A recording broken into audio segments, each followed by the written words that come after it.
so much pain. Oh my god.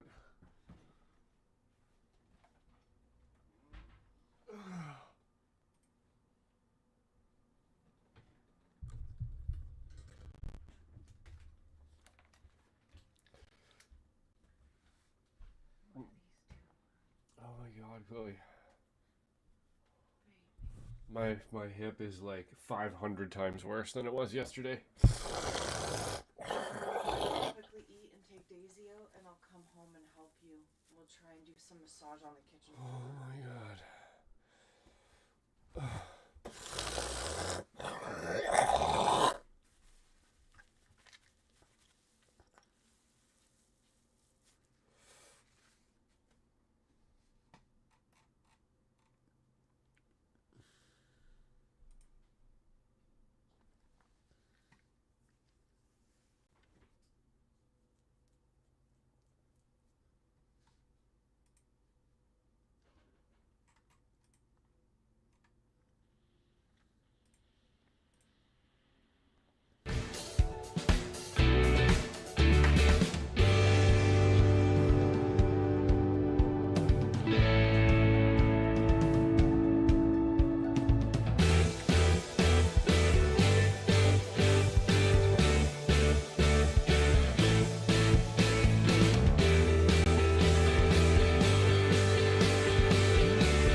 Are you struggling for consistency in your sim racing? Does your iRating look like a roller coaster? If so, we have good news for you. The way to get more consistent is to first understand what you're doing differently than the professionals. And VRS is the answer. With our competitive subscription, you will have the telemetry, setups, tutorials, and everything else you need to fully analyze your driving. Our data packs and the ability to compare your driving with the best in the world will show you exactly where to adjust your inputs, change your driving line, and shave seconds off of your lap times. And our powerful and precise Direct Force Pro wheelbase and precision pedals are being used by some of the world's best drivers. All these champions agree that VRS hardware is not just the best on the market, it's also priced well below the competition. So if you're looking to upgrade to direct drive and the best pedals in sim racing, VRS is your answer. If you want to get better, get faster, and make it happen sooner rather than later, you owe it to yourself to find out why so many people are switching to VRS. You'll be so glad that you did. Visit www.virtualracingschool.com and learn why the best use VRS.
Well, good afternoon, everyone, and welcome back to Super Sunday here on Apex Racing TV and the Weekend Warriors series, where first up, as always, we've got the Formula Fords. My name is Ron Mullins. Alongside me in the commentary booth, as he's been all season long, is Mr. Charles Bichelle, and in the virtual production hall, we have our old buddy Josh Wilkie. Today, we round off the season at what could be the most challenging track we visited all season long. The VIR Grand Layout is possibly the twistiest we've been to thus far. The challenges of the normal VIR coupled with the infield detour creates a 23-corner racetrack with all the challenges and possible trouble a driver will expect to have a whole season, let alone one single race. And so, Charles, it all comes down to this. One more 40-minute race from this season. I think it's fair to say that we're ending this season off on one of the strangest tracks we've visited so far this season. Yeah, Ron, for sure. It's I mean, we've been to VIR. We did the Spec Racers first week of the season on a shorter layout. So yeah, this is the first time I think I've experienced the grand layout, the longest layout of VIR, a little over 4 miles in length. So there's a few little areas that maybe some drivers are not familiar with, but you know, the first 2/3 of the track is probably about the same. And then you will eventually get down into to the end and back to the start-finish line. That's pretty familiar, but then you've got a nice big chunk in the middle that looks like some of the drivers maybe struggled with a little bit during practice. I saw some the times were not nearly as condensed as we're used to seeing in this grid. So yeah, it'll be a very interesting race, but it's a good race to end the season with. Obviously, classic SCCA track. And so we're looking forward to it. This track is an absolute behemoth, as you can tell from the 2-minute 40 lap times that this man, Christian Cabank, our current provisional pole sitter, with less than 2 minutes left to go in this qualifying session, has set. Now, we'll touch on the championship points, as we have done throughout this entire season. This, of course, being the last round of the championship before we head off into the runoffs in 1 week's time, which we will definitely touch on all throughout this broadcast. Trust me, those runoffs are going to be intense. Here's a quick little look at the championship points. We'll try and get those pulled up for you right about now. And in the S1 category, it is tight between Jan Schielen at the front off the back of pulling off the double on both the Formula Fords and the Spec Racer Fords in this series. He's off the back of 2 wins in the Formula Fords at Imola and Long Beach last time out. He leads at 634 points on the board. Jason Green in P number 2. That is going to be an intense fight between those two, as well as a fight between Michael McConnell and Sam Spinall in P3 and P4. Spinall, again, another fantastic driver in this series. He just hasn't run with us consistently, and that's the main thing that's hurting him and the reason why he's down in P4 in the championship standings. Benjamin Harris is going to round out the top 5 in the S1 category. Then we're going to move on to Spec 2, which has been more of a cut and dry affair for the second half of the season. Julian Ditchburn, the Canadian driver, with a commanding lead in that category. We pretty much said after Long Beach last time out that he had sealed the deal in that championship with a pretty much insurmountable gap at the front of Spec 2. He is your Spec 2 champion for Season 2 of 2024. Then another Canadian, David Foy in P number 2, Paul Stevens in 3rd, Philip Fernandez in 4th, and Peter True off the back of a win last time out at Long Beach. He is in P5 in the S2 category. And now moving on to your favorite class, Charles, the Masters. Yeah, absolutely. In the Masters class, we've got Antonio Reyes leading, and it's a pretty sizable gap. I think that's about as close to a done deal as you're going to get, with a 55-point lead over Jorg Monty in 2nd. Chris Murakami in 3rd. Still a pretty tight battle there between 2nd and 3rd. Dana Bose in 4th, and Alan DeGasse is rounding out your top 5.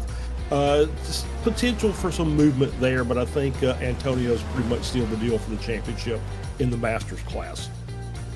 So those are our point standings coming into the last round of the season. And now let's get into the meat and potatoes of this qualifying session. The checkered flag has been out for about 30 seconds time. It is still looking very good at the north end of the timing pylon for our provisional pole sitter, Christian Cabank. He's actually improved his time to go to a 2-minute 40.438. When I said 2-minute 40, my brain tried to autocorrect me there, but no, that is a lap time, 2-minute 40 seconds. Our pole sitter is setting pretty close there throughout a decent chunk of the field. However, the gap between Cabanca and Lynn up towards the north end it's 0.8 of a second. But again, at this track, I said 23 corners in my open, which, if I'm being honest, folks, is a little bit of a white lie. According to the iRacing track map, the final corner of Hog Pen is corner number 23. However, there's a decent amount of corners on this racetrack that are named like 4A, 4B, 5A, 5B. There's a whole lot of corners like that, so I did a little bit of counting before this broadcast started, and believe me, whenever it comes to anything with me and math, it's probably inaccurate, but 34 corners on this racetrack, absolutely insane. I think outside of the Spec Racer Fords visiting the Nordschleife earlier on in this season, this track may be the one with the most amount of corners that we visited in both the Spec Racer Fords and the Formula Ford Weekend Warriors series. Yeah, I think that's right. Obviously, it's a difficult task to get more corners in the Nordschleife, but yeah, this is at 34. With A's and B's, that's a pretty significant lap, and I talked about it earlier. 4 miles in length. It's probably the longest track. I think the only other tracks it would be that length would be Road America, and then the Nordschleife, and then obviously the Mans, which we don't ever see. So yeah, those are the 2 big ones. Would be the ones that we visit on occasion. Nords and Road America, and then you've got this long layout of VIR, which obviously is quite a bit more technical than Road America. And now I'm picturing how a Spec Racer Ford race would be like at Le Mans. Hey, Stevie, if you're Stevie Ray, the series admin, if you're listening to this live stream, Le Mans next season, maybe try considering shoehorning it into the SRF schedule. Of course, they run off the normal SRF official schedule most of the time with a few little alterations here and there. A Le Mans race in Spec Racer Fords, that would be absolutely insane. But here in these Formula Fords, they have put on some great battles all throughout this season, my mind harkening all the way back to really the first ever Formula Ford Weekend Warriors broadcast I did from this season. At least I did one at Belle Isle quite a few seasons ago, but Sebring, as the drivers like to call it, that race meeting, Lake Sebring, it was absolutely flooded that week. We've had some fantastic races all throughout this season. Charles, this may be a little bit of a loaded question for you, but would you like to go over some memories that you've had from this Formula Ford Weekend Warriors season thus far? You're going to ask the old guy to bring back memories of things that happened after he's been asleep. No, I'm such a big fan of these series. I've been doing it for, it's like this is my 4th season now on the Weekend Warriors, and it's fun week in and week out. Yeah, Lake Sebring was quite memorable just from the amount of rain, but we've had some really good weather after that. I think the only other race that we had was Oschersleben. Or Rootscogan maybe was the one that we had that Julian Ditchburn won from Spec 2. So yeah, it's just been a great season, and week in and week out, it's always fun to watch these guys and girl race. It has been a thrilling season from start to finish, and we're going to round it off this afternoon. Here to take a quick look at the starting grid. It's a pretty packed field, and it's going to be Christian Kabanka leading them to green, as he's done a lot throughout the races that he's done so far this season. The driver of the number 9 car grabs the pole position. Yanshi Lin is going to join him on that front row. Then we have York Money in P3 off the back of a Masters win last time out at Long Beach. He is going to be starting this race in 3rd. Antonio Reese in 4th. Jason Green in 5th. Pedro Carvalho in P number 6. Jesus Rodriguez in 7th, Julian Ditchburn, the Canadian, P number 8, Chris Murakami in 9th, and Paul Stevens will round out your top 10. Yeah, at P11, we've got David Foy. Benjamin Harris is in 12th. In 13th, we've got Trenton Kramer. Megan Overstreet is in 14th. Fernando Suarez in 15th. Wilson Bruzarosco in 16th. Andrew Love in 17th. Jim Brewster in P18. Reno Taney in P19. And Peter True in P20. Looking through the rest of the field, we have Thor Tulo in 21st, Jeff Jacobson in 22nd, hopefully trying to keep it on all 4, unlike what he did at the start of Long Beach last time out. Greg Holland, the Canadian, in 23rd, Russell Teckler in P number 24, then Philip Fernandez, Nick Tulo, Gary Walbolt, John Toms, and Johan Batigna, the Dutch driver, is going to be in 29th, with Hank Mell rounding out your top 30. I believe that may be the entire grid, if I'm very much mistaken. Yep. Of course, yeah, that is it. Only 30 cars. 30 cars at a track like this is still going to be intense, especially when they hammer their way into the horseshoe in just a couple of moments' time. We've got a short and pace lap here, Charles, so just one word of the kind of racing we're going to see here over the next 40 minutes. frantic is the one word. You know, like I said, it's a track that most of these guys, most of these drivers are familiar with. But there's that one section that's going to catch some people out.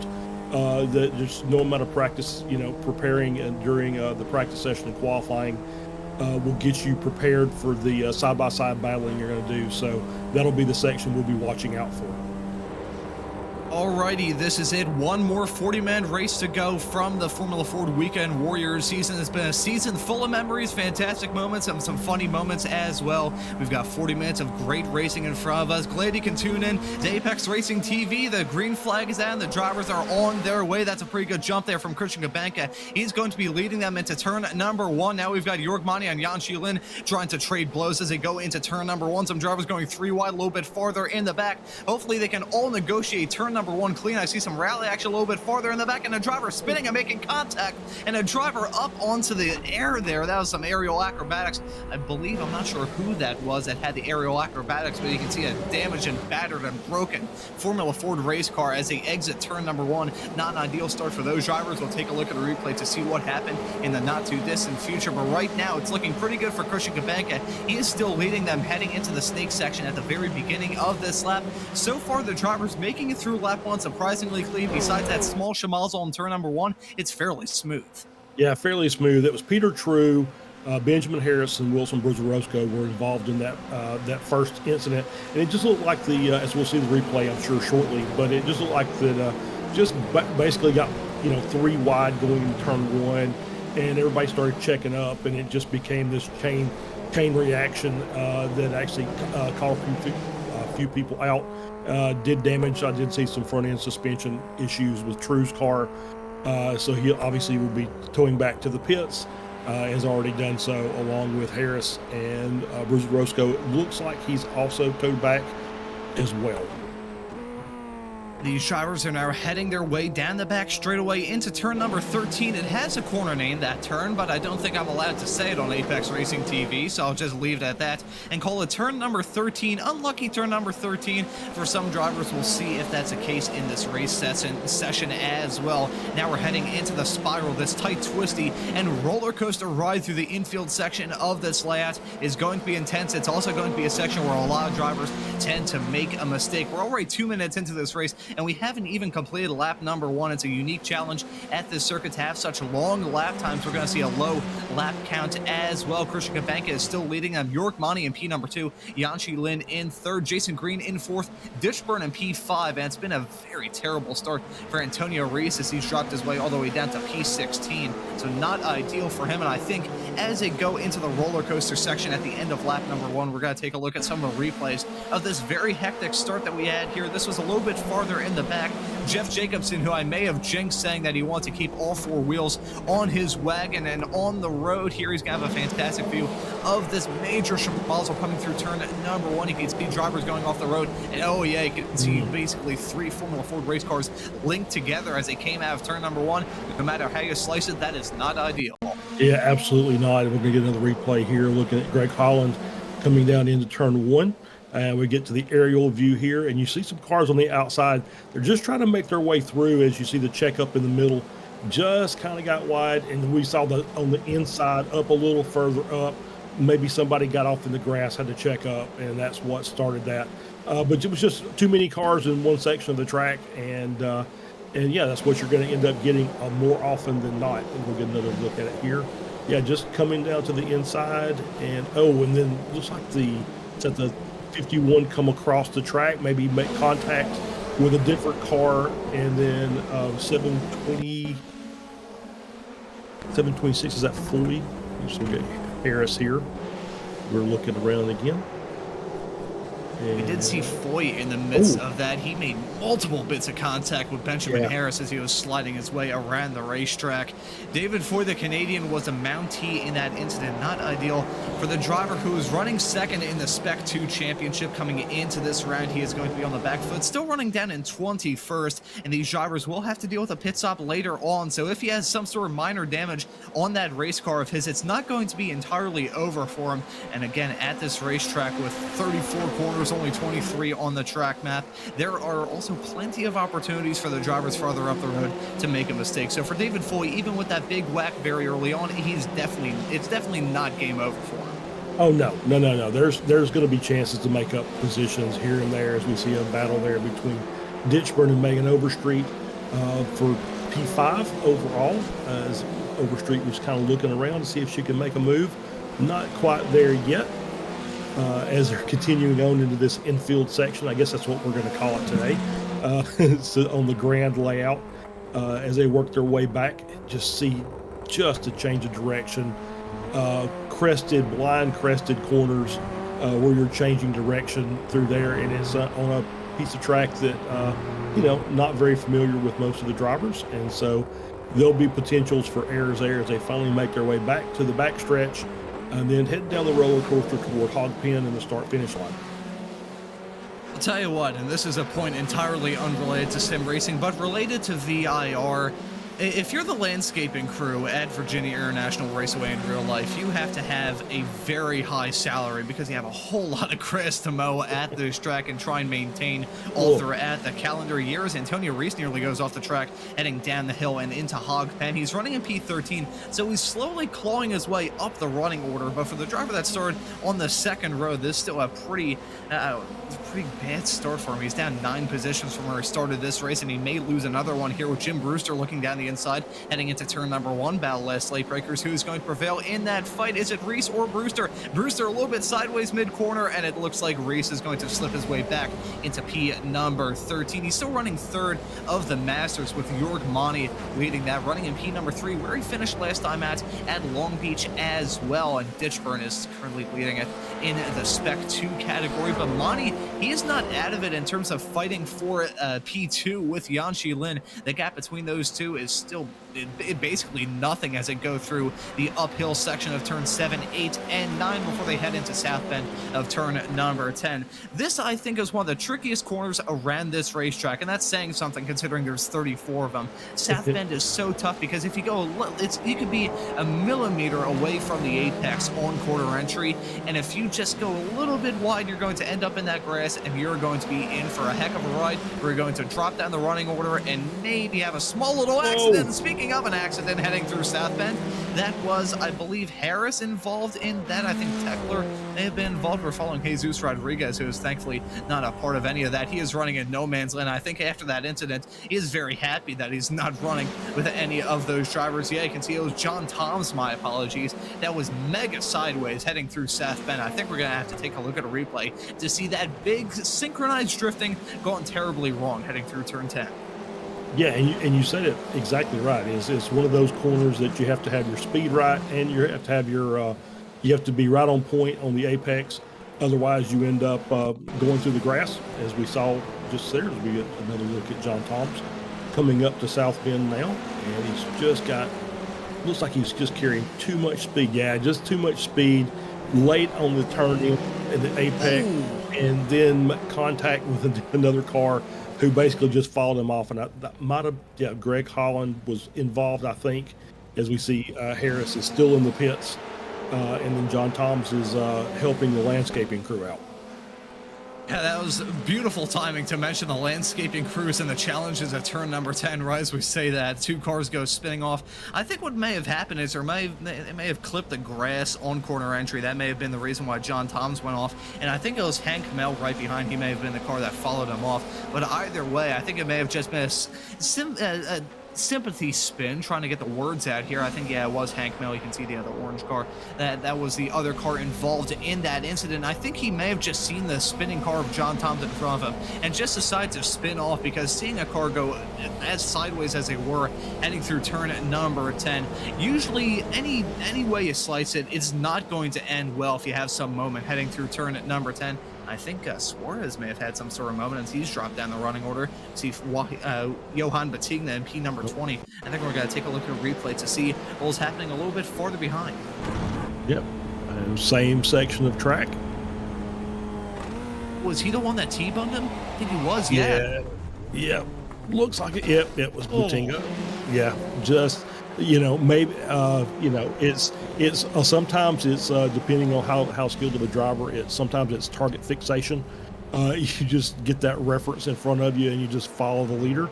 And sometimes it's just panic, which is a lot of times with me. You just get out there and you see a car spinning and it's like, okay, stab the brake, try and slow the car down. And that's usually the worst thing that you can do. Because the brakes are going to lock, you're going to end up sideways, and you end up hitting the thing you're trying to avoid. I think one thing we may be seeing throughout this race is the red mist forming out a lot of these drivers' eyes. They're seeing the end of the season come. We're already about 10 minutes into this race, so we don't have a whole lot of time left to go from this season before the runoffs. So some of these drivers may try and go for all-out glory and push it to the absolute limit. Christian Kabanka he's not seeing the red mist right now. What he's seeing in front of him is basically nothing. He has a clear track in front of him. He has 2 seconds between himself and Yanxi Lin. And speaking of, Lin and Monty nearly going side by side as they came out of turn number 16 of Spiral Bend, going down the back section of this infield tight twisty section, which I think could probably be best described in terms of the shape as like a very sad looking chicken nugget. You can tell I haven't had my lunch yet. Heward Monty running down in P number 3. He is still putting on a decent show for us right now. He's won in the Masters category, I think 2 weeks on a trot right now. So Heward Monty has put on a pretty good hard charge in both this series as well as the Spec Racer Ford series as well. He has been pretty fast towards the end of the season. He's always a fast race car driver, but he's lacked a certain word that I will not mention in the fear of pulling off a commentator's jinx and seeing him get struck by a falling anvil. But York Monty in the later stages of the season has really turned his season around. Yeah, he really has. He's had a really good run as of late, and he's always up near the front. And you don't want to mention the word, and I won't mention it either. But he's been on the wrong end of that for most of the season. And yeah, there was a little bit of a gap. He actually was closing the gap down to Lin. Lin made a little bit of a mistake, I believe, in either 15 or 16. Just kind of got wide, and Monty took a look to the inside, didn't really have a place to try and get a run. So wisely just kind of stays in third position, but it's opened a little bit more of a gap up to Kabanka as we see race in the pits. Is that a wise decision, or is that a dumb decision from Antonio Reese? That's an odd call to come in so early on into this race, but hey, he's run a little bit farther in the back, and that's a very long stop as well. 17.3 seconds stopped in the box. Antonio Reese, very long down pit lane. You can see 44.2 seconds down in the pits for Antonio Reese. He's out and away in P21. This has not been a good race for the driver of the 914 car, but I'll ask you this, Charles, do you think that's a good decision to come into the pit so early on in this race? I think it's kind of a 50-50 deal. What do you think? I kind of agree, and I think it really depends. He dropped down the order, and I'm wondering if there was contact, and maybe he had a little bit of damage on his car, so he figured the best thing to do, instead of just keep dropping time to the leaders because he's kind of struggling with the handling, is just come in, get your pit stop, take your fast repair, go ahead and fuel up. He's within the pit window, so he should be able to finish the race from here without having to stop for fuel again. So maybe that was just the right call. We won't know obviously until the end of the race, and it's just going to matter on it's just really going to matter if how he handles traffic once he gets up to him. If he's going to have some clean track to work with, or if he's just going to have to battle for the rest of the race. But he's got a comfortable enough position in the championship that it doesn't really matter if he wins the class or not. I think he's going to end up winning the championship just by finishing the race with a decent result, probably top half. So I think he's in a good spot for that. Here's a very interesting point when it comes to pit strategy, which we will be seeing play a big factor in deciding who wins this race and who finishes on the podium. The traffic situation is always a factor when it comes to the pit strategies these drivers try and implement. I'm curious, Josh, if we could pull up the track map graphic to see if there's any sort of window of opportunity for these drivers. With the incidents that we've seen so far, the field is fairly spread out. Currently, the gap between the P23 runner of Wilson Brazarosco and Peter True in P24. You can see that gap between those two. True coming through the snake section right now, and Brazarosco on the back straightaway. That's the biggest window of opportunity. And then between Brazarosco and Tanny in P22 and P23 respectively. So those are the two big windows if you're one of the drivers and one of the leaders of this race, deciding to come down pit road fairly early on. Speaking of, Love has come into the pits. So we're seeing Andrew Love make a stop in the number 5. 44 car.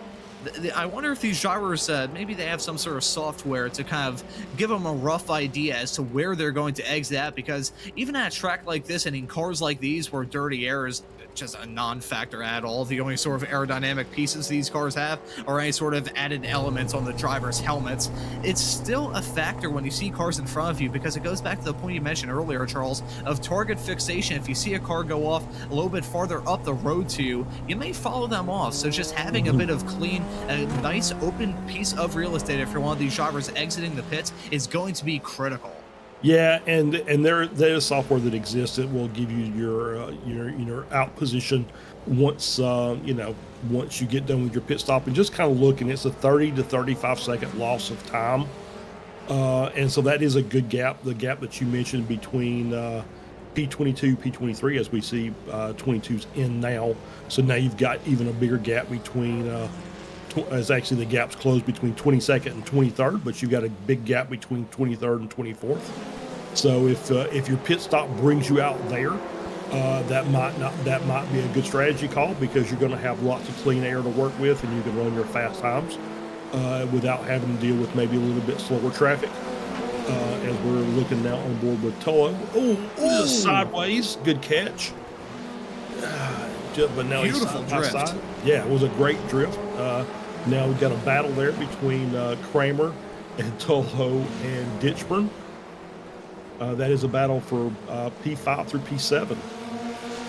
This is a hornet's nest as they're about to exit their way out of that tight, twisty infield section in just a couple of moments' time, rounding their way around the 18A and 18B section before they go back onto that main course, dealing with the elevation change as well, which is huge in these cars. The rear end is usually a little bit light when it comes to these Formula Ford race cars, so trying to negotiate all the quick changes and weight transfers and all that stuff, it's going to be a real challenge for these drivers to keep it on the racetrack. 16 minutes on the board of this 40-minute race. That's Thortulo still running in P number 5. However, with a minuscule but still very active slipstream that these race cars have, we may see Ditchburn try and go for that move to slot his way into P number 5. He's dominant in that Spec 2 category. He's not really racing for a championship. He's just racing for all that glory. And here he goes down the inside into turn number 1. And it looks like he'll be able to get the move done on Tulo heading into that corner, but still not over yet. Not the best exit in the world. They may be side by side heading into the NASCAR bend in just a few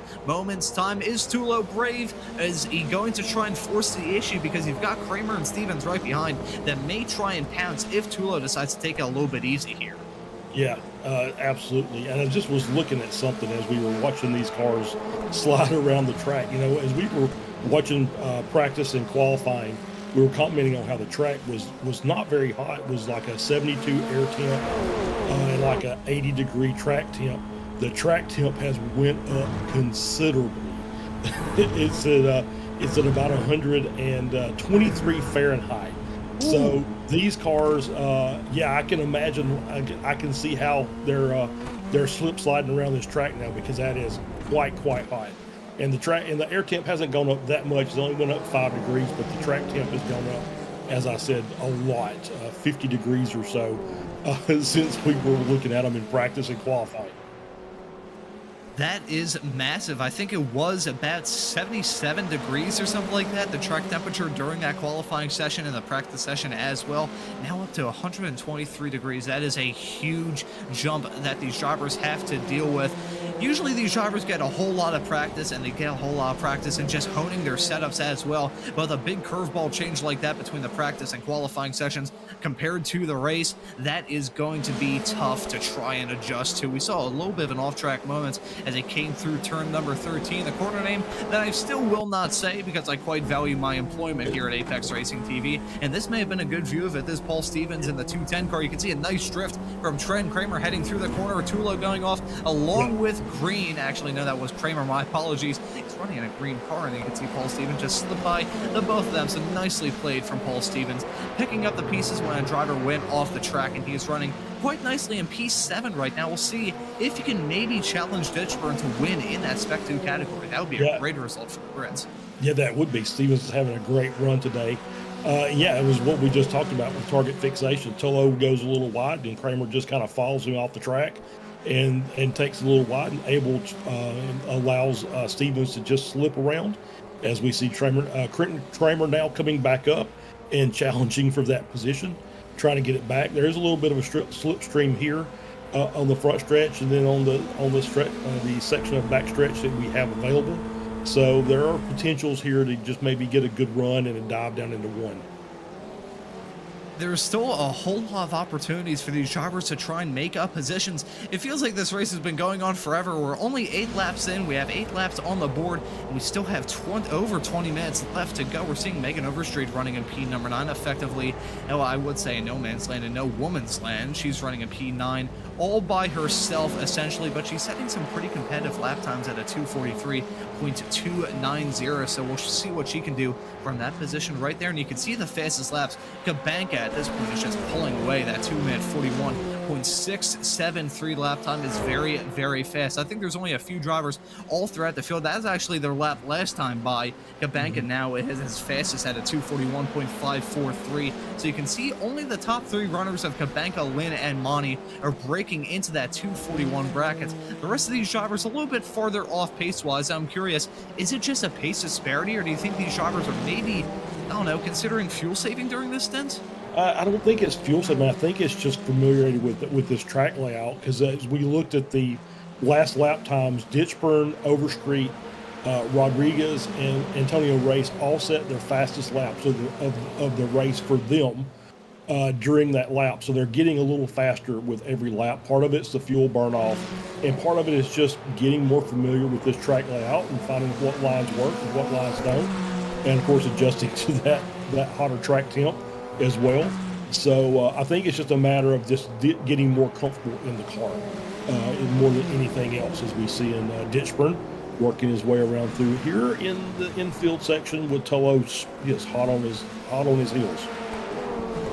Ditchburn is definitely feeling the burn as he goes through the 17A, B, and C section. Actually, no, it's 17A, B, C, and D. Good Lord, the naming conventions when it comes to the corner numbers around this track are interesting, to say the very least. Anyways, let's get back to this fight between Trent Kramer and Tullo. Those two are fairly close as they went through that infield section. It looked like Ditchburn was beginning to pull away. The gap between Ditchburn and Tullo is now about a half a second.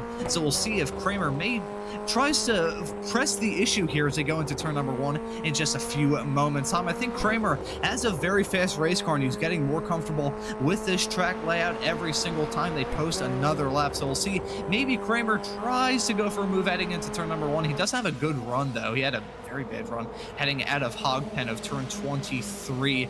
That is huge at this track, because that start-finish straightaway, usually we talk about the back straightaway when it comes to overtaking in these races at VIR, but with that infield section breaking it up, that start-finish straightaway is the longest by a wide margin. Yeah, absolutely. And it's so you'll see a lot of cars just really trying to get their run set coming out of Hogpen. You just really want to get a good exit on that corner. And I think Kramer did get a good exit, but I think the Ditchburn was getting a nice toe off of Green in front of him. So, or I'm sorry, So Ditchburn had a good run as well. So Tullo got the run off of Ditchburn, which kind of negated the run that Kramer got coming out of the corner. And so these cars are still basically in lockstep as they're coming up through the S's and getting ready for South Bend again. I will note that Paul Stevens has actually dropped back a little bit, and you can see now Pedro Carvalho, the driver from Portugal, exiting the pits in P16. He was one of the latest batch of drivers to come into the pits. The Estonian of Reino Tani is coming as well, along with Gary Walbald in the 902 car. So we're seeing those pit stops start for a lot of these drivers. Currently, of the top 13, 12 of them have come down pit road. Doing the quick math in my head, Rodriguez is that a little bit of he's sticking out like a sore thumb with that pit time next to him in the 076 car. He's put together a pretty good race. He was running in P22 the last time we really focused on him, so now the fact that Jesus Rodriguez is running in P12 is a very impressive turn of things for the driver of the 076 car. And this is Wilson Brazarosco battling hard with Johan Batigna heading into turn number 1. It looked like they were going side by side, and Brazarosco now starting to pull away from that fight. Brazarosco, we haven't talked about him too much in that 555 car, and it's been a not great meeting, to say the very least. However, he is There's still a long way left to go in this race. 16 minutes left to go on the clock. He's down 5 positions. Will he be able to break even between now and the checkered flag is a real question. Yeah, it's he's got some good pace. I'm looking at his lap times. He had a very long pit stop earlier, so I don't know if maybe he just made a mistake. Maybe he had the tires turned on during his pit stop. So that's really what has cost him the time on track. I just don't think it's anything he's done other than that, maybe as far as mistakes are concerned. But he's got clear track in front of him, so he can run as fast as he can. As we see Lynn coming into the pits now, one of the early stops for one of the top 3 cars, and so we'll see where he comes out in relationship to Antonio Race specifically. And he's out and away, 14.3 seconds stopped in the box. Much slower than Rodriguez, who's out and away very, very quick. But Lynn exiting out in front of Jim Brewster, remaining in P number 9. So we'll see how it shakes out compared to everyone else. Lynn has a pretty clean bill in terms of the drivers right in front of him. I think the closest car to him farther up the road is possibly Megan Overstreet, running in P number 8, at least in terms of position. Those two are separated by about 12 seconds as things stand currently. But you look through the podium runners of Kabanka, Monty, and this man Jason Green, who's running in no man's land, 12 seconds back of our leader Kabanka. However, he's still setting some pretty good lap times. We'll see what he does when it comes to that pit strategy. Both Lynn coming in, I'm curious if Kabanka and Monty are going to try and respond here in the not too distant future. We're getting to that good window. Usually you'd expect in a 40-minute race for the drivers to pit pretty much at the halfway mark. That's never what they do in this series. They always try and stretch their legs as far as they possibly can and then have as little fuel in their race cars as possible when they try and come to the checkered flag to have as much pace and have their cars be as light as they possibly can. Kabanka and Monty, will see what they do. Bjork Monty, he never likes fuel saving, and Kabanka, he may, it's kind of tough to tell what Kabanka may do when it comes to pit strategy, because he's been running up at the front throughout a vast majority of this race and is still setting some very competitive lap times. Is he running comfortably and actually fuel saving and still setting very good lap times, or has he just been pushing that Formula Ford car of his to the absolute limits? Is Kabanka going to be able to try and stretch out his legs a little bit compared to the likes of Lynn and Monty? I'm going to say if he's fuel saving, he's doing a fantastic job, because he just had the fastest lap of the race, and it was significantly 3/10 faster than Jorg Monty's fastest lap. So he's running pretty hard, as you can see there, 241.33. The lap traffic here may end up cost him some time, and he's coming into the pits. Yeah, that was a smart move. He was going to get stuck behind the lap car, so he said, you know what, I'm going to pit now. I think that was the right call. I believe Jörg Monty is going to stay out, so Monty is going to take the lead of the race. 27 minutes on the board, 13 left to go, and at the start of lap 11, it's going to be Jörg Monty leading. At the first time we've seen a driver other than this man, Christian Kabanka, lead the race. Julian Ditchburn, the leader of the S2 category, has come in as well. So we're starting to see that small little trickle of drivers at the north end of the field come into the pits. Jason Green is going to inherit second. Trent Kramer is going to move into P number 3, and Kabanka is going to be a little bit slow on the stop. You can see 16.8 seconds out and away compared to Lynn's 14.3. It's going to be a drag race between the two of them heading into turn number 1. Lynn has a whole lot of speed in front of him, and he's going to take it over Christian Kabanka. So this is going to be a dogfight between those two. I don't know about the viewers, and I'll know about you, Charles, but I am getting very strong flashbacks to Imola 2 weeks ago when those two recovered by about 1,000th of a second coming to the line. Fuel strategy played a role in that race and that track, which was challenging and catching out a whole lot of drivers. Those two put on an amazing show for the lead. We'll see what Jörg Monty does if he comes into the pits at the end of this lap or tries to stretch it a little bit longer, but that fight between Lynn and Kabanka is definitely on. Yeah, for sure. That's going to be a great battle at the end of the race. And yeah, it's hard to get a judge, as so many, it's just the pit times are just really, really stretched out. Normally we see a pretty defined group where you've got people that are fuel saving that will take a short amount of fuel, versus the cars that will take a lap more fuel. So you'll see a couple of seconds gap. But I mean, it's just really all over the place. It's really hard to get judge on who's doing what. My guess is, though, Lynn wasn't saving, Kabanka wasn't saving. Monty wasn't saving. Green probably is. He's usually pretty good about being able to save fuel, but I'm not sure he's going to be able to make up. So we see a battle now for the lead. Kabanka going back by. Ooh, heading into turn number 13, Kabanka on that inside, Lynn on the outside. He's going to try and sweep around it. They're still side-by-side on corner exits.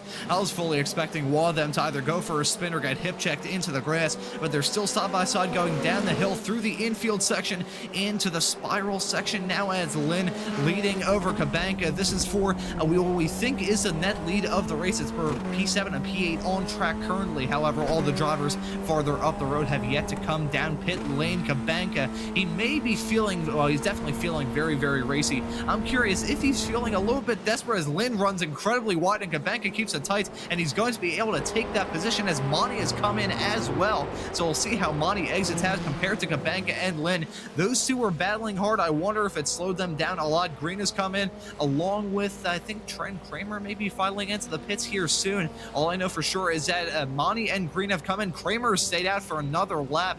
So Trent Kramer is going to inherit the lead of the race as Monty stopped in his box. We'll see how he exits out, how long he stopped in the box. And you can see varied, extremely varied pit times and pit stall times for a whole lot of drivers. Let's see how Monty exits out. 15.7. So he spends less time down pit lane than Christian Kabanka, but those two, Kabanka and Lynn, are going to be exiting out well in front of Jurg Monty. I wonder if there's lap traffic that forced Monty to drop down like a rock. He's going to be exiting quite a long ways back, so we'll see. Well, yeah, you can see pit time wise, Monty, we usually see him spend a decent amount of time in the pits. He's usually a bit more conservative when it comes to his fuel fills, but they're 40.3 second stop compared to Lynn's 39.3. I'm curious how exactly Monty lost so much time. I think it had to have been lap traffic. That's the only thing I can think of is, you know, he was behind Kabanka when Kabanka pitted, and so that car was still out there. So it could have been that he just got caught behind that same car. And if he got caught in the infield section, we've already seen how difficult it is to make a move here. So what Monty's got to hope for is Kabanka and Lynn to continue the battle to allow him a chance to maybe make up a couple of seconds as they're running side by side. So we'll see if Lynn's got anything for Kabanka, can make up a little bit of a gap that he's lost, and see if they can battle a little bit more and make this a 3-car battle instead of 2. This is a very intense fight that we have for the final Formula Ford Weekend Warriors race of the season. Certainly a lot more exciting than the Nürburgring 24, which was more of a Nürburgring 8. And hey, if you're in the mood for some fantastic Nürburgring action coming up in just about a week and a half's time here on Apex Racing TV, there is going to be a Formula V race at the Nordschleife. I see Michelle Lynn and Stevie Ray talking about it in the YouTube chat. It's going to be a charity race raising money for a very good cause. So stay tuned here on Apex Racing TV for that broadcast coming up in the not too distant future. Megan Overstreet is still running in P number 9 and maybe closing in and possibly eyeing up a move on Paul Stevens heading into turn number 13. Close but no cigar for Megan Overstreet. And Julian Ditchburn, I believe he has come into the pits. He has dropped back quite a lot, so that's not ideal for Julian Ditchburn. I'm curious what happened to him. Has he come into the pits? I believe he has. Yes. So if he has, this has been a very disastrous turn of fortune for the driver who has dominated the Spec 2 category all season long. So the fact he's running in P10 is not ideal, and we'll see if he can try and claw up. But as things stand currently, it's going to be Paul Stevens, a Brit, taking the final Spec 2 win. I nearly pull off a commentator's jinx as he's mega sideways, heading through the 16A corner. That was not ideal for Paul Stevens. We'll see if he can hold on to that lead in the Spec 2 category. Trent Kramer has come in from the overall lead of the race, so he's going to relinquish it to Christian Kabanka, the man who has dominated this race ever since it started 33 minutes ago. However, the fight between him and Lynn is absolutely intense, as I think Yanchi Lynn has taken the lead of the race. They're trading blows and going side by side, heading through turn number 1. This is intense between these two drivers, some of the best drivers the Formula Ford Weekend Warrior Series has to offer, and they're putting on a masterful show for us side by side. They single file out, heading through the NASCAR bend of turn number 3. But hey, we've still got a decent amount of time left to go in this race. 6.5 minutes left on the clock, and I'm sure we're probably going to be seeing about, well, over 6 overtakes between these two between now and the end. Yeah, I think it's not over with yet. I think Lynn took that look down into turn 1, couldn't make it stick, but it did allow Monty to make up a little bit of that time. So, like I said, the more these guys fight up front, the closer Monty can get, and then try and stick his nose in there as well. And just to go back to Ditchburn, yeah, he was 5 seconds slower in his pit stop than Overstreet, and 4.5 seconds slower than Paul Stevens. So that's, as they're both sideways coming through Oak Tree. Oh, so that's crazy. So that's the cause for Ditchburn's drop in the orders a little bit, but obviously he's still in a position to make up a couple of positions with battles with Overstreet and then Tullow. Ditchburn, I think, has retaken the lead in that Spec 2 category, so a small little hiccup and a speed bump for Julian Ditchburn to hit. However, he is still on track for yet another win if things stay how they are in the final 5.5 minutes of this race. And we're going to take a look at Julian Ditchburn getting the lead in that Spec 2 category. You can see Paul Stevens was actually running on that curb and had 2 wheels off into the grass on the inside of turn number 1. And you can see fairly textbook stuff from Julian Ditchburn heading into NASCAR Bend. He retakes the lead in the Spec 2 category. Ditchburn, he has been masterful all throughout the season, a dominant driver in that class, 1 overall at Rudskoken a couple of weeks ago in the rain. He has been a fantastic driver. We'll see if he stays in Spec 2 when the Weekend Warriors Series for Season 3 of 2024 kicks off in just a few weeks' time. But right now, we've got the fight between Lynn and Kabanka still heating up. It's about 3/10 separating them. Meanwhile, Brewster and Rodriguez are going side by side down the back straightaway, heading into turn number 13. Rodriguez goes incredibly deep there, nearly puts his car off into the grass, and it's going to allow Brewster to try and get the switchback move done as they go through the infield section. Brewster, Rodriguez side by side. Who's going to back Abbott? It's Brewster backing Abbott. So a little bit of a smart call from the driver of the 933 car. He's like, hey, I don't want to get involved in too intense of a fight. I'm running in a good spot in P number 13, and we'll see if he tries to risk it for the biscuit later on this race. Kabanka and Lynn going side by side. Lynn briefly getting abducted by a UFO. They're going side by side, heading into turn number 1, and Lynn is going to retake the lead of the race for now. Kabanka has a fantastic exit. He's going to try and stick it around the outside. Turn number 2. Will he go for the switchback into 3? Mega sideways for Christian Kabanka. Both of these drivers are pushing their Formula Ford race cars to the absolute edge of control. And a big drift for Yanshu Lin heading through turn number 4. These drivers are putting everything on the table. They're putting everything on the line. They are not taking it easy, and it is awesome to see. Yeah, it really is. And just you can see how much car control Yanshu has. Just doing a great job, and Christian is as well. I don't think that's the last pass we're going to see. I really will keep an eye on this group because I think there's a couple more opportunities for Christian to get a run and potentially work his way back around. And this is all, they're battling this hard, and they're still putting time on Monty in third. And it's amazing to watch these guys with the amount of speed they have in the car.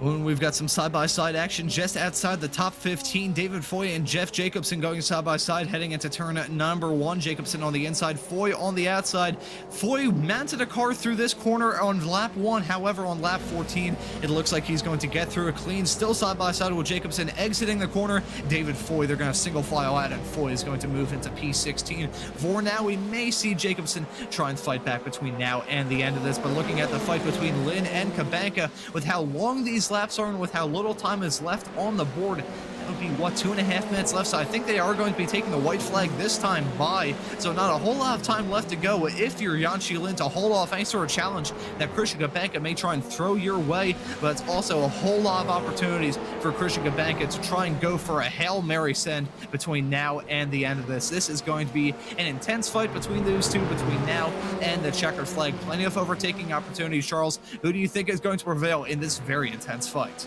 Ooh, I don't know, but I know that Yangshi's got to do. He's made a couple of mistakes in the infield. That's cost him the top spot at least once, as well as cost him some time when he was battling with Monty earlier in the race. So this is going to be a crucial run coming through Hog Pen down to the start-finish line. See what kind of run Kabanka could get going down into turn 1. Ooh, this is going to be intense between these two. 1 lap to go from this race, 1 lap to go from this season. It's Lynn leading Kabanka, and they may be side by side heading into turn number 1. Kabanka trying to stick it around the outside. It's a battle as leg breakers. Lynn is going to hold off the challenge for now. However, they're still going to be covered by barely any air. Coming out of turn number 1, Kabanka, he needs to re-rack. Maybe he'll try and go for the move into turn number 3. We haven't seen a driver go for it so far. Will Kabanka try and go for it? You can see Lynn all kinds of squirrely coming through NASCAR Bend, and it's given Kabanka the opportunity to sneak a wheel down the inside, heading into 4. However, he's stuck on the outside for the following corner, so Kabanka is still holding off onto that P2 position. Lynn is still holding off Kabanka, but they've still got plenty of overtaking opportunities left to go and plenty of opportunities to make a mistake as well if you're one of these drivers heading through the uphill section, the S's, and we nearly see Kabanka try and go side by side with Lynn heading into this section. That would have been a very optimistic move if he tried to make that stick, but you can see on the exit of the S's heading into South Bend, they are nearly side by side coming out of turn number 10, but Lynn is still holding it off Kabanka. Both of these drivers are pushing their cars to the absolute limit. They're pushing themselves to the absolute limit. Their tires are screaming in pain. They are probably running on fumes, and they're going to try and put on a great show with about a half a lap left to go, going down the back straightaway for the final time. One of the heaviest braking opportunities left to go, turn 13, Kabanka wants to get the move done around the outside, heading into this corner. If he makes it stick, it would be audacious and bold. He's going to try and stick it. Lynn on the inside, and Kabanka all kinds of sideways midway through the corner. He is going to try and hold off on that fight. They're still barely side by side. I think Lynn is going to clear him, but no, Kabanka, he's not going to back out of it. He's going to go flat out into this corner saying, hey, if you want to battle, I am all for it. And Kabanka gets a move done heading through Spiral.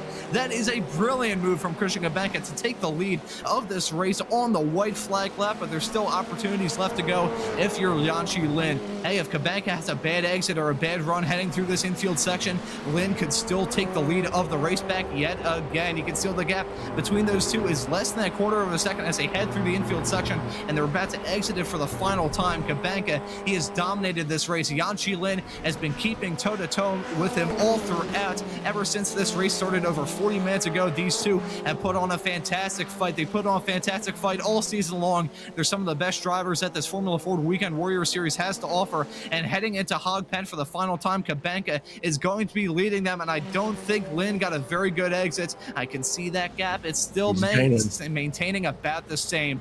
Christian Kabanka, in an absolute dogfight at the end of this season, is going to take the checker flag to win here at VIR. Kabanka takes that checkered flag. Yanchi Lynn finishes in second. He can't be too upset about that. That was an intense fight between those two. They both deserved it. They both got fantastic results. And hey, they kept their race cars clean and out of the barriers. York Monty ends up in a somewhat quiet P3. We pretty much entirely forgot about him towards the end of that race. He ran at the podium in third and top of the Masters drivers as well. Jason Green is going to end up in fourth, and a 160 car, and Trent Kramer is going to run at top 5.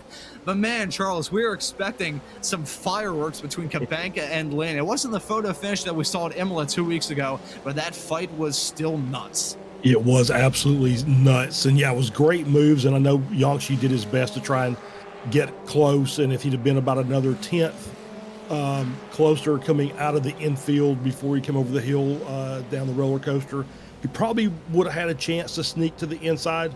But no, just too much for, and Kabanka gets the win by about a quarter of a second. So great battle on that last lap. Some great driving by both drivers. Lots of side-by-side action, and I mean, it was the mistakes were minuscule, and so you could just see how good these drivers are. And it was a great way to end up the season. That was a fantastic way to end out the season. You know, heading into this race at a track with 34 corners, 4 miles long, easily the most gigantic racetrack we've visited so far this season, I wasn't really sure what to expect when I came to these Formula Ford race cars. They don't really slipstream too well, unlike the Formula Vs. However, the Formula Ford still put on some intense fights, and with these cars, it's also very easy to make a mistake and trip over one another. We saw that throughout this race, but we also saw some intense fighting all throughout as well. And we see Tani, the Estonian driver, running at the top 20. We saw some drivers waiting to cross the start-finish line. Man, that was coming into this race, as I was about to say before I got interrupted by running at the drivers crossing the line in the top 20. I wasn't really sure what to expect, Charles. It was kind of odd. I think odd would probably be the best way to describe our expectations heading into this race. We were conflicted as to what this race was going to be like. It was going to be intense, but coming into a track that I don't think either of us have ever done a broadcast of, we weren't really sure what to think, and I think we'll take a look at some replays of that intense fight between those two at the end. We were expecting an intense fight. Besides that, we weren't really sure what to expect, but that intense fight, definitely, that had to have been the showstopper from this race. Yeah, absolutely. It's just, when you get two cars that's going to battle basically for the entire lap, you see what a great run Kubanka got going into that infield section off the backstretch, pinches Yangshi down just a little bit coming into that corner, and is able to just kind of arrest his momentum. It keeps him side by side, and then it's just a fight down through this section in this group of S's, and was able to make the pass, make it stick, and hang on to that lead. As we see Lynn once again, just a little minor mistakes coming through that section, just a little bit offline, and I think that was a difference in the lap. I think had he maybe not had to check up a couple of times, it would have been extremely close at the line. And when we're talking about extremely close, a quarter second is pretty close, and then we could have been a lot closer still. But great driving by Kubanka all race long, and Lynn gave him everything he could handle. Congrats to Christian for sticking it out and getting the win. Those two were going toe-to-toe throughout that entire race. It was fantastic to see. So I think all the cars have taken the checkered flag, so we may take a look at the results from this interesting, we'll call it, also exciting as hell, Formula Ford Weekend Warriors season finale from Virginia International Raceway on the Grand Layout. Christian Kubanka was the grand champion from this race. He ends up winning it in that number 9 car, and as you said, Charles, only a quarter of a second separating Kubanka and Lynn after over 40 minutes of intense racing action. It shows you how in this series there's nothing guaranteed at all. Yangshi Lin ends up in second, nothing to be disappointed about though. That was a great result from him as well. As with Jorg Mani as well, he ends up finishing P3 in the last 2 races from this season and wins in the Masters category to bring this season to a close. We didn't say the word luck during this, so we can say it now. He didn't have a whole lot of luck throughout this race. He just put on a very clean drive and ended up in P3, so nicely done for the driver of the number 925 car. That's Jason Green in 4th, Trent Kramer in 5th. Megan Overstreet, who I don't think we talked about at all throughout this broadcast, outside of an occasional mention here and there, she ends up in 6th, a very nice result for her. Then Thortulo in P7. Julian Dishburn caps off a masterful season in the Spec 2 category, ends up in P8 in this race, which is probably not ideal compared to what he may have expected from this, but he still wins in Spec 2 for yet another time, so our congratulations go out to him. Antonio Reese in P number 9, 2nd in the Masters category. Good recovery drive as well after that not so ideal start. Paul Stevens is going to end up in P number 10, Jesus Rodriguez in 11th, Andrew Love in 12th, Jim Brewster in 13th, Pedro Carvalho in 14th, and Chris Murakami is going to round out your top 15. Yeah, David Foy in 16th, Jeff Jacobson in 17th, Johan Batinga in 18th. P19 is Philip Fernandez, Reno Tani in 20th, Gary Wolball in P21, Wilson Bruzarosco in 22nd, Russ Helker 23rd, John Toms, first car lap down in 24th, Peter True 25th, Nick Tulo in 26th, Fernando Suarez 27th, Greg Holland in 28th, Benjamin Harris in 29th, and Hank Mele in P30, and that's your 30 car results. Those are the last results from this season of the Formula Ford Weekend Warriors, and before we wrap off this broadcast and this season, we're going to have a chat with some of these drivers. I think I'll bring in our winner, Christian Kubanka, to have a quick little chat after a very heart-pumping race.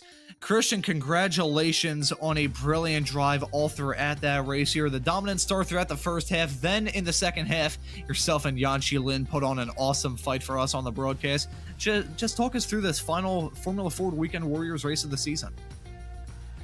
Yeah, I love VIR, and it's one of my favorite tracks, regardless of layout. So I'm kind of glad that I have the speed to be at least dominant on the first half. I was just trying to be consistent, try not to make any mistakes, and it's very hard, especially in this grand layout, especially in that infield section. It's just a lot of elevation change, and it was so hard to pick, sometimes to pick a breaking point and trying to hit the apex and not get a slowdown or try not to get it off track.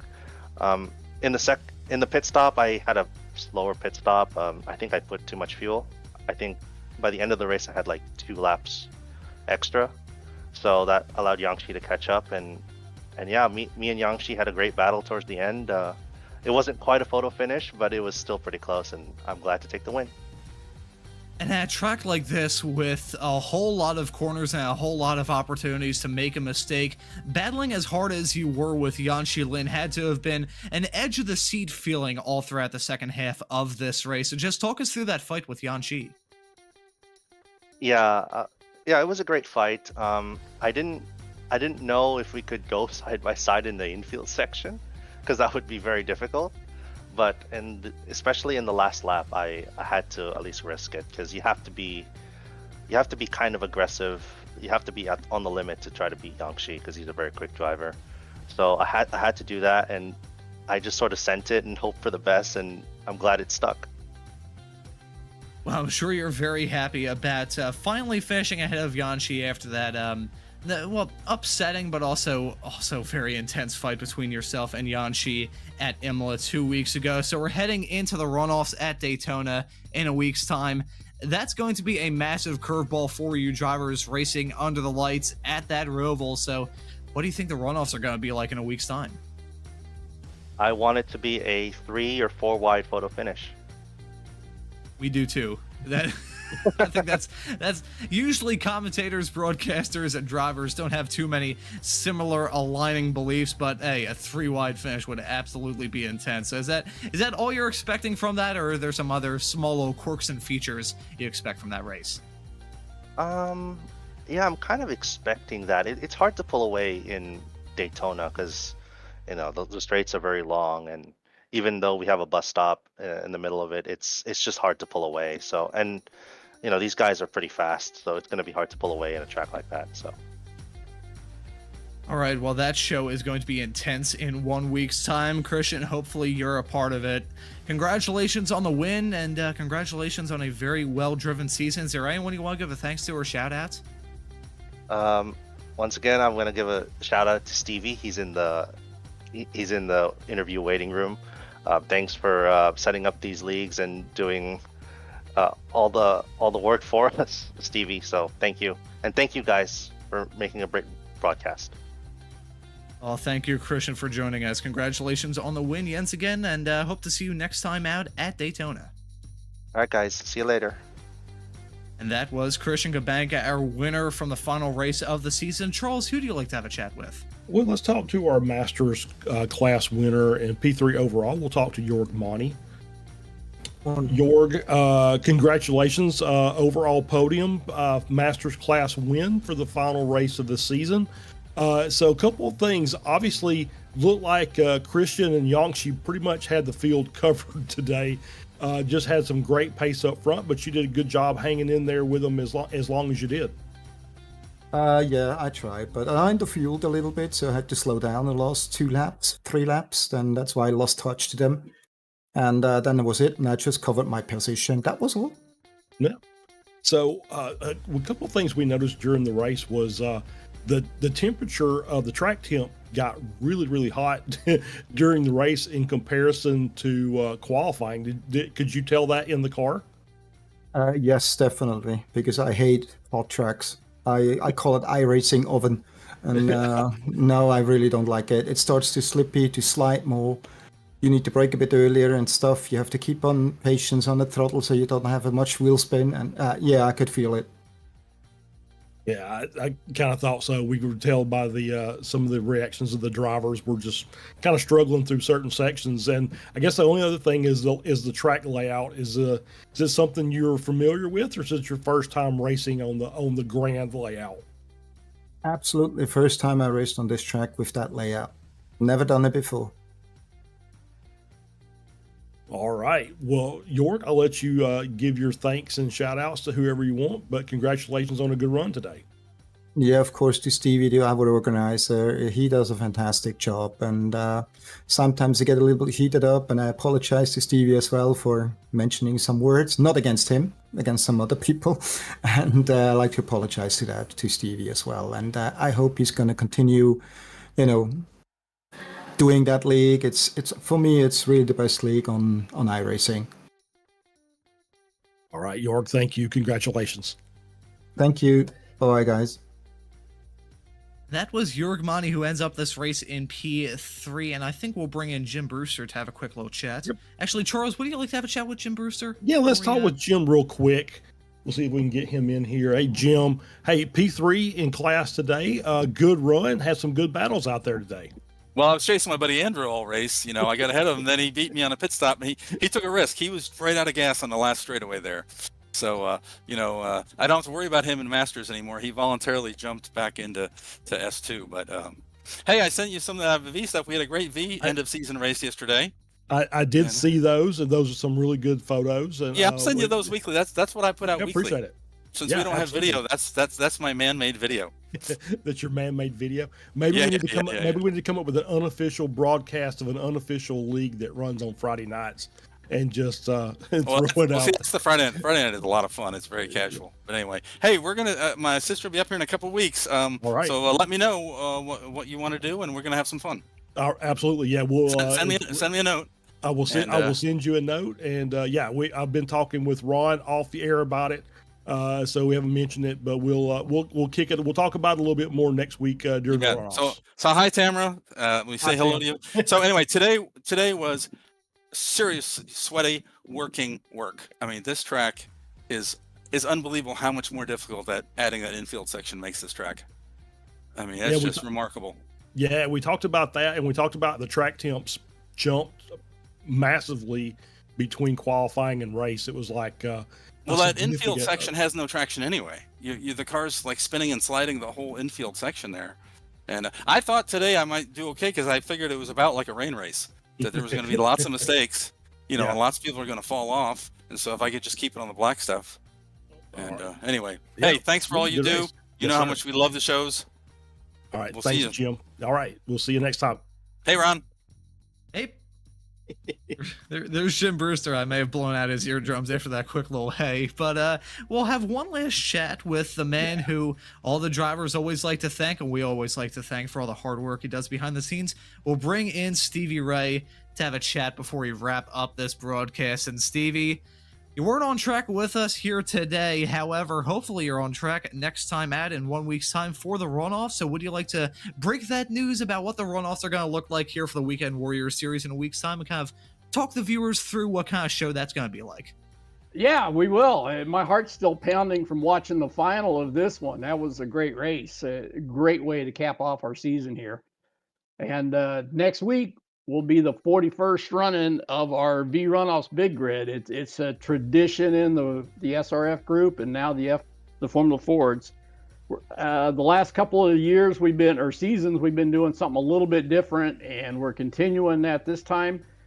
We're calling it the nighttime is the right time. We're going to go to Daytona Road Course at night for both the Formula Ford and Spec Racer Fords this time.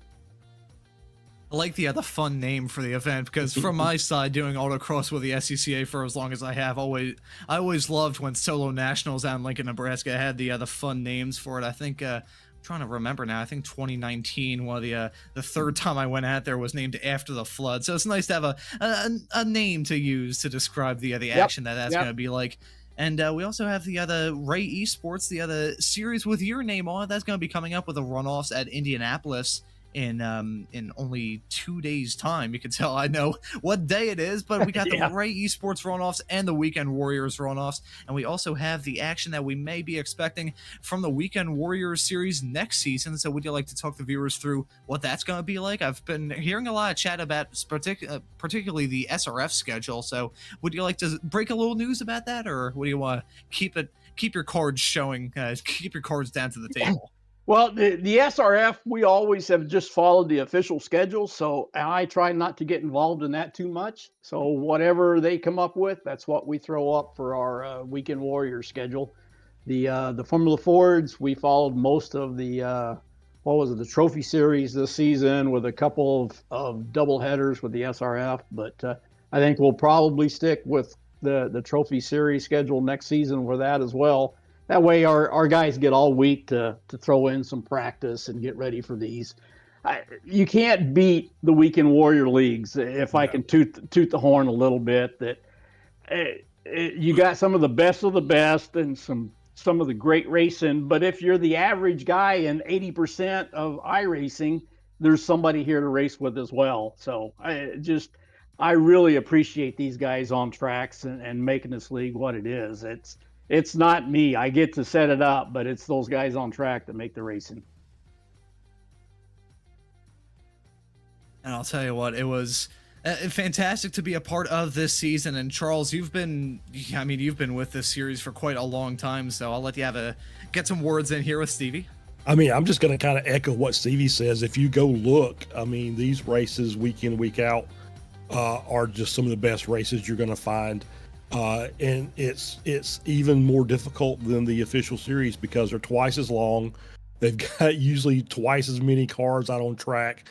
And the competition is just stacked from top to bottom. And it doesn't matter if it's a 6K driver or a 2K driver, the drivers that come out here and race are actually out here to compete. And so it's a ball. And this season's been great. We've had some close finishes in both Formula Ford and SRF. And it's the first time, at least in the short amount of time that I've been doing the broadcast, that we've had back-to-back weeks where we've had basically ties for pole position just in qualifying. So that just shows you the level of competition that you're dealing with. So yeah, it's a fantastic league. I'm so proud to be a part of it, and I enjoy coming in here on Sundays and talking about all these racers. And it's just a great group of people. Includes Stevie as well. He always does a fantastic job, just kind of keeping all the cats wrangled together. And so I'm proud to be associated with it, even just as a broadcaster. So it's it's kind of ignited a love of SCCA cars that I didn't really know that I had until I started doing this. Well, I appreciate that, Charles, and I know we're running long, and I just wanted to get in real quick and most important, thank these guys for supporting the league. We're always looking for sponsors to help support it, and if you have somebody that wants to do that, be sure and let me know. But again, thanks to all the Weekend Warriors and all the followers for supporting this league. I'm proud to set it up and be a part of it. Amen, Stevie. Thank you for all the hard work you do behind the scenes. Thank you for this season and all the seasons. For every single one we've had, the runoffs are going to be absolutely amazing in 1 week's time. I am chomping at the bit, and I'm really excited for what that's going to be like in 1 week's time. And just a quick little reminder to the people watching this stream here on Apex Racing TV, next Sunday, June the 9th at 2:45 p.m., I believe, it's going to be the Daytona Road Course under the lights. It is going to be some intense stuff. And Stevie, again, just as I said before, got me nuts, and thank you for organizing it. So we'll let you go here. Is there anyone you want to give a quick little thanks to besides, well, along with thanking the other Weekend Warriors drivers? Is there anyone else you want to give a thanks to or shout outs? Yeah, all of our, besides you guys, I can't say enough about keeping the entertainment value going for us. Got to thank Jim Brewster's sister,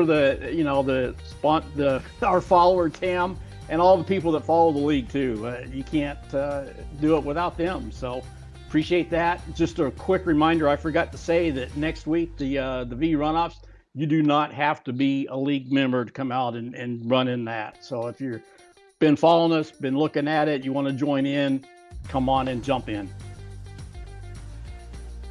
Just anyone watching the stream here on Apex Racing TV, either one we're live currently or a little bit farther on in the week, come. It's gonna be an intense show, and even if the field is full, you still have a list of alternatives, so you may be able to get in after all. Stevie, thank you for everything you do. Thank you for joining us, and hope to have a chat with you after the other runoffs coming up this upcoming week. Thank you for joining us, man. All right, guys, thanks.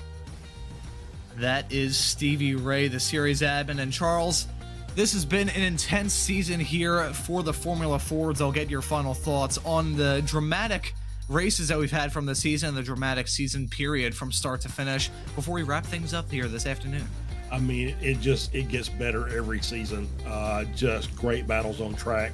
As I said, you know, we've had photo finishes for race wins. We've had photo finishes for pole qualifying, and it's just been it's been one good race after another. And you can see that there are drivers out there that, you know, are you know, that have special skills. We saw Jim Brewster. I'll throw him back out there, as well as Julian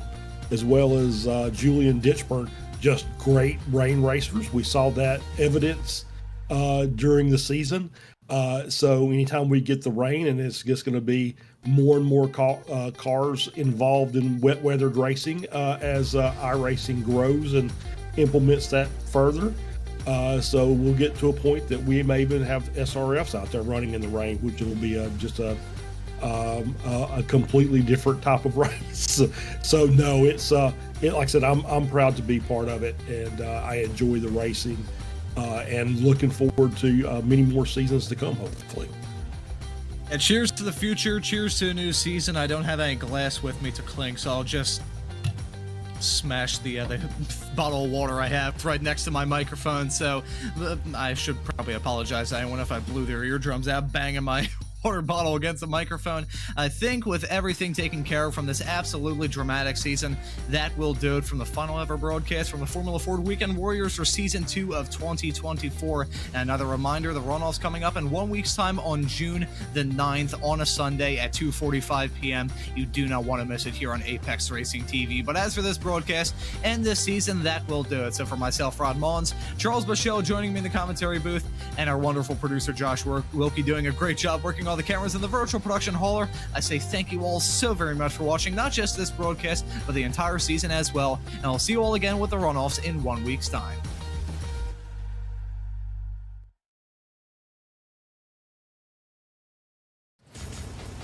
Are you struggling for consistency in your sim racing? Does your iRating look like a roller coaster? If so, we have good news for you. The way to get more consistent is to first understand what you're doing differently than the professionals. And VRS is the answer. With our competitive subscription, you will have the telemetry, setups, tutorials, and everything else you need to fully analyze your driving. Our data packs and the ability to compare your driving with the best in the world will show you exactly where to adjust your inputs, change your driving line, and shave seconds off of your lap times. And our powerful and precise Direct Force Pro wheelbase and precision pedals are being used by some of the world's best drivers. All these champions agree that VRS hardware is not just the best on the market, it's also priced well below the competition. So if you're looking to upgrade to direct drive and the best pedals in sim racing, VRS is your answer. If you want to get better, get faster,